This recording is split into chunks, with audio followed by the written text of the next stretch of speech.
안녕하세요. 2020년 5월 4일 월요일 아침입니다. 오늘도 하나님의 말씀으로 은혜 받고 힘을 얻는 그런 시간들 되기를 소원합니다. 같이 기도하시겠습니다.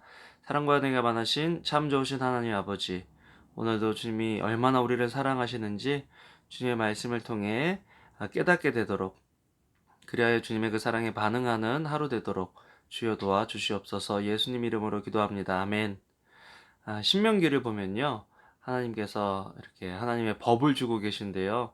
어떨 때는 굉장히 딱딱하고 또 했던 말을 또 반복하는 그런 느낌.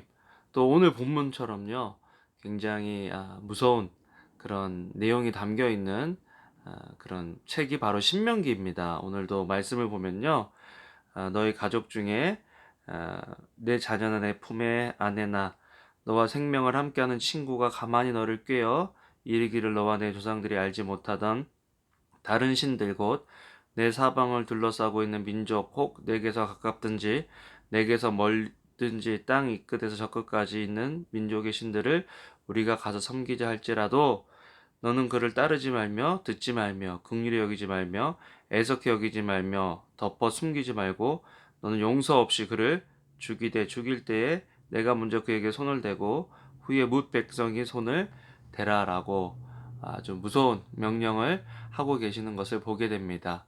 야, 사랑의 하나님이라고 우리가 그렇게 이야기할 때가 참 많은데요. 사랑의 하나님이 이렇게 무서워도 되냐 하는 그런 질문을 하게 됩니다. 많은 믿지 않는 사람들이 이 부분에서 어떻게 사랑의 하나님이 아, 하나님이 아닌 다른 신을 섬긴다고 죽이라고 하느냐라고 이렇게 강력하게 이야기하는 모습을 보게 됩니다. 여러분, 오늘 말씀은 여러 가지 측면에서 이해해야 할 그런 필요가 있는데요.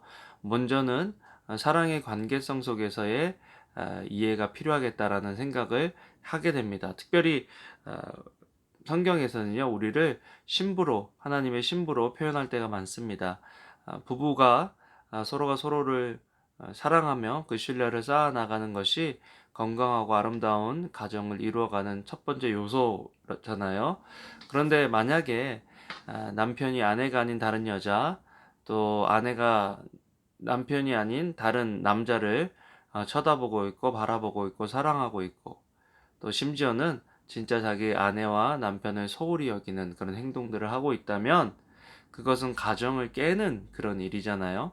하나님께서 그런 사랑의 관점에서 우리를 질투하시는 하나님이시다라는 그런 표현을 할 정도로 우리를 사랑하고 계신다라는 그 하나님의 숨은 사랑을 오늘 본문에서 우리는 발견할 수 있어야 한다라는 것입니다. 하나님은 우리를 사랑하신 하나님이시다. 사랑하시기 때문에 경계를 지어주고요. 사랑하시기 때문에 그 경계를 넘었을 때 아주 강력하게 처벌하심으로써 그 경계를 넘어가지 않도록 하신다라는 것입니다. 또 다른 관점에서 본다면 공동체적인 관점입니다. 여러분, 한 개인도 중요하지만 성경은 공동체를 무너뜨릴 수 있는, 위협할 수 있는 한 개인에 대해서는 굉장히 강력한 처벌을 말하고 있습니다. 이유는 공동체가 무너질 수 있기 때문이죠. 나 한 사람이면 어때? 저 사람 하나쯤인데 뭐 어때? 라고 생각하는 그 우리의 순간적인 방심, 가볍게 생각하는 그 생각들이 공동체 자체를 무너뜨릴 수 있기 때문에 하나님께서는 오늘 본문을 통해서 아주 강력하게 공동체를 지키는 방법에 대해서 말씀을 하고 계시는 것입니다. 교회에 이단이 참 많이 들어오잖아요. 요즘 코로나 바이러스로 인해서 신천지에 대한 그런 뉴스들이 많이 나오고 신천지의 실체를 많이 알 수 있는데요.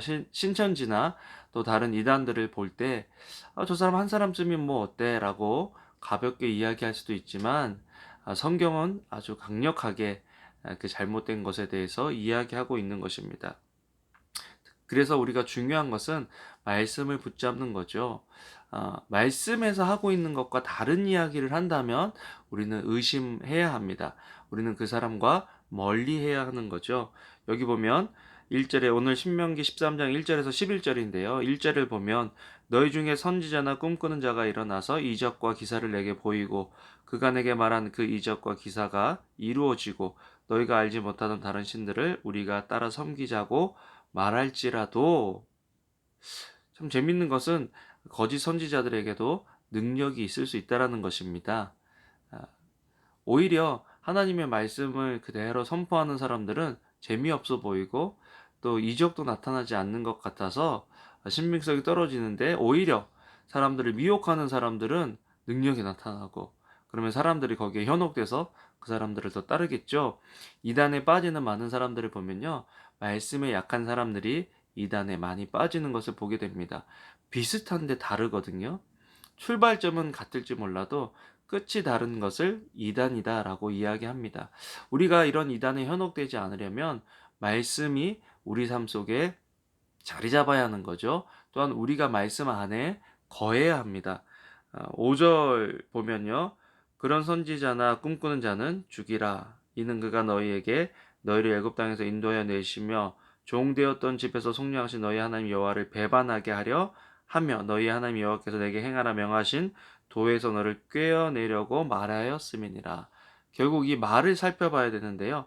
우리가 기준을 가지려면 말씀이 우리 삶의 기준이 되어야 합니다. 특별히 4절 말씀을 보면요.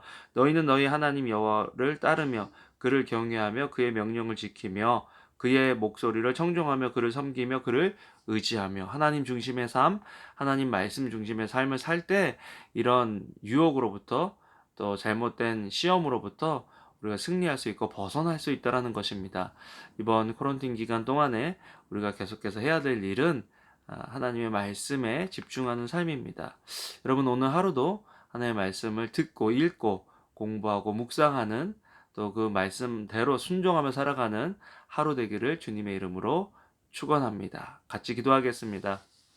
사랑과 은혜가 많으신 하나님, 유혹이 많고 또 우리를 넘어뜨리려고 하는 시험이 많은 이 시기에 하나님의 말씀을 붙잡고 살아갈 수 있는 우리 귀한 성도님들 한 분 한 분 될 수 있도록 주여 은혜를 더하여 주시옵소서. 감사합니다. 예수님 이름으로 기도합니다.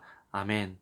아멘. 여러분, 오늘도 서로 사랑하고 또 하나님을 사랑하며 또 우리 가족과 이웃을 사랑하는 하루 되기를 주님의 이름으로 축원합니다. 좋은 하루 되세요.